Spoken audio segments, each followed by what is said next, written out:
Kalau nak buat bisnes tapi nak tunggu ada masa dulu, memang sampai bila-bila pun takkan mula. Takkan pernah ada masa. Saya ada kenal seorang kenalan. Kerja tetap, pagi sampai petang. Balik rumah dah penat.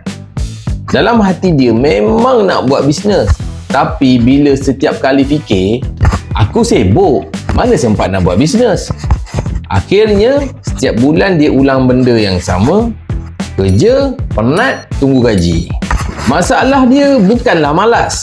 Masalah dia ingat semua bisnes ni perlukan masa yang banyak. Kena ada kedai, kena full time dan kena all out. Jadi, bila dia fikir macam tu, dia sendiri blok peluang dia.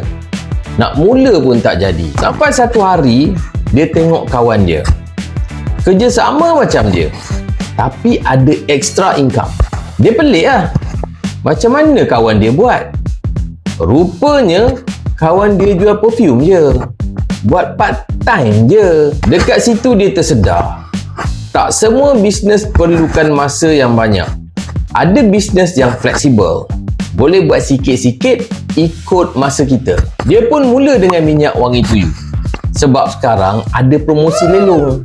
Minimum order hanya 10 botol je. Nak buat brand sendiri pun boleh. Tak perlu komit besar, tak perlu modal besar. Dia mula slow-slow. Share dekat WhatsApp, jual dekat circle sendiri. Lepas kerja, dia reply message. Tak lama, dia mula dapat sale pertama. Lepas tu repeat. Dari zero, dia ada extra income setiap hari.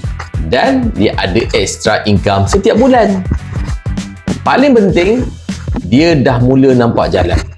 Kalau anda sekarang sibuk, itu sebenarnya bukanlah alasan. Itu sebenarnya peluang. Mulakan bisnes yang sesuai dengan masa anda. WhatsApp saya sekarang. Grab promosi lelong sementara masih ada. Jangan tunggu ada masa baru nak mula. Mulakan je dulu. Baru masa akan ikut kita.